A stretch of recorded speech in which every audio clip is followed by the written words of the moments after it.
8K Miles is surging in trade after it has posted a stellar set of first quarter earnings. Profit has come in at 19.3 crores as against 12.2 crores, 12.3 crores in the last quarter. Margins too have expanded to over 35%. To discuss the quarter gone by, we are joined by Suresh Venkatachari. He is Chairman and CEO at 8K Miles. Good afternoon, Suresh. It's a pleasure to have you on the show. Let's start off with the earnings performance itself.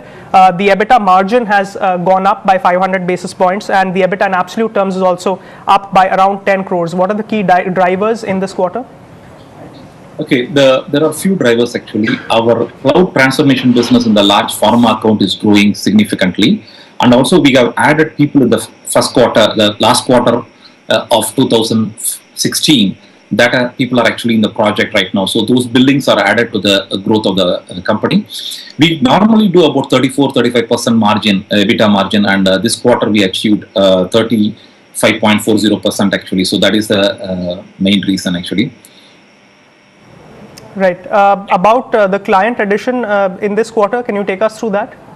Yeah, we have added a couple of large pharma accounts and for the cloud transformation and also validation as service projects. And also in the healthcare, we have signed about 4 new accounts. So these are actually long-term accounts where we would be able to do professional services and also our implementing our cloud, Easy Cloud RX solution. So these are actually more multi-year contracts, and the recurring revenue stream will add into that. So these are our critical piece using our IP, intellectual property. That's how our profit margins are significantly higher. Right. You've started expanding and extending your services to the insurance and the healthcare payer sector, as also there's a deal that I see as far as San Francisco client is concerned. Take us through the major benefits out of these, the revenue accretiveness that you see post this. Okay, these are the key aspect accounts actually. The revenues actually will grow from these accounts significantly over the next, I would say, 18 to 24 months. These are the very key accounts for us to break into like an insurance payer market too. We were earlier focused on pretty much on life science and healthcare provider market like hospitals where we implement EHR, and now we are expanded into the payer market.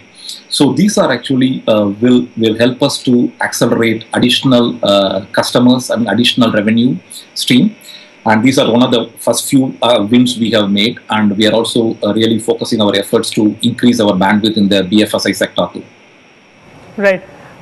Is there any exposure at all to Europe and UK? No, actually, currently we do not have any European operation actually, except we have a few customers in Switzerland, but those are also billable in the US only. We only deal with the US, so there is no impact right now for us in the return. How are client budgets panning out given the kind of global risk environment that we are in right now? Are you seeing, and especially in the BFSI space, for the larger players, that has been a pain point for the last several quarters?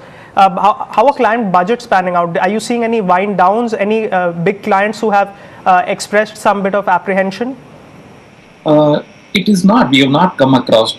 See, but we see normally a trend vary sometimes. But however, if you see the business what we are in, we are actually provide a cloud transformation, which is actually saving cost, moving from a capex to opex model. So it is really a significant value addition. Even in the recession market, cloud will really grow because people don't need to spend on any more capital expenditure maintaining a data centers, and they can able to add and improve their efficiency without spending much capital expenditure. So we see that's a big advantage to us. And also when the market little slowdown happens, the permanent hires will stop, and also a lot of contractual professional services will kick in as well. So we see a benefit in that space. And we continue to innovate more solutions both in the banking financial space. In fact, we have recently participated in AWS Summit in Mumbai, actually a week back, and we see a huge traction in the banking industry want to get into the cloud and cloud transformation.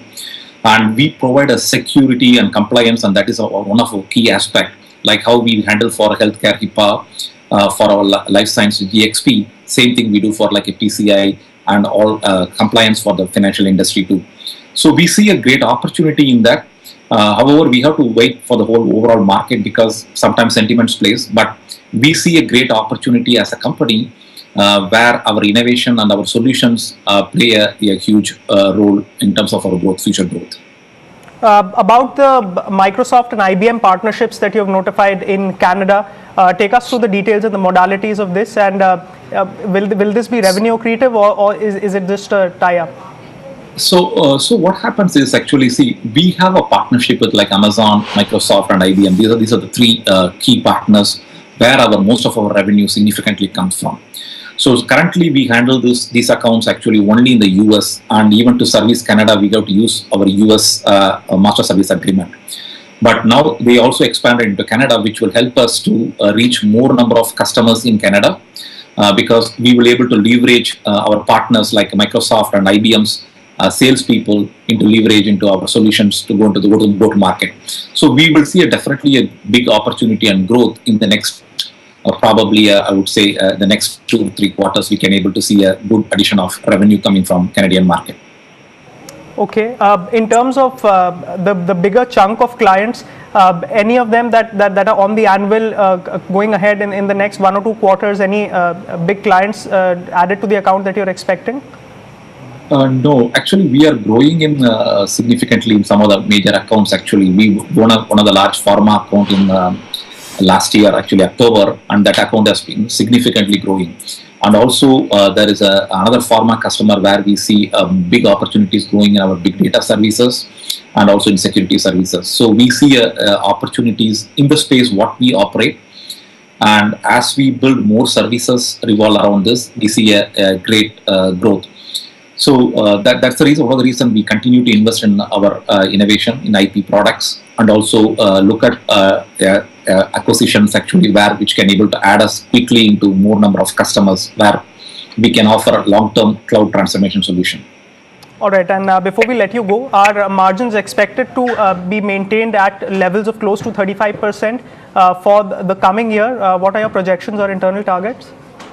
So we do not give any forecast. However, we wanted to maintain this. Actually, we were maintaining around 34% for the last several quarters, except the last quarter where we have a dip in EBITDA margin due to added more number of people in the US. However, we continue to maintain this kind of an EBITDA. As more solutions are laying out, actually, we would able to improve our EBITDA margins, because then we will not be related to people versus revenue. Is more of a recurring revenue and more of IP driven as a service. All right. How much has the recurring revenue been contributive of this time? I mean, are you seeing traction in the repeat business in terms of clientele? Yes, it is actually. We are seeing a good traction. However, it's a very minimal, I would say. But we are maintaining all our customers actually. So as the customer enhance and adapt the cloud in complete entire enterprise, we will able to grow a lot of significant recurring revenue through our managed services actually. All right, Suresh, thank you so much for joining in with a breakdown and explanation of your numbers and a segment-wise analysis and outlook for the future as well. Appreciate it. Well, we'll slip into a very quick break. Up next, Macquarie chooses Tata Motors as its top pick amidst Indian auto companies. What's the rationale behind it? We tell you after a quick break.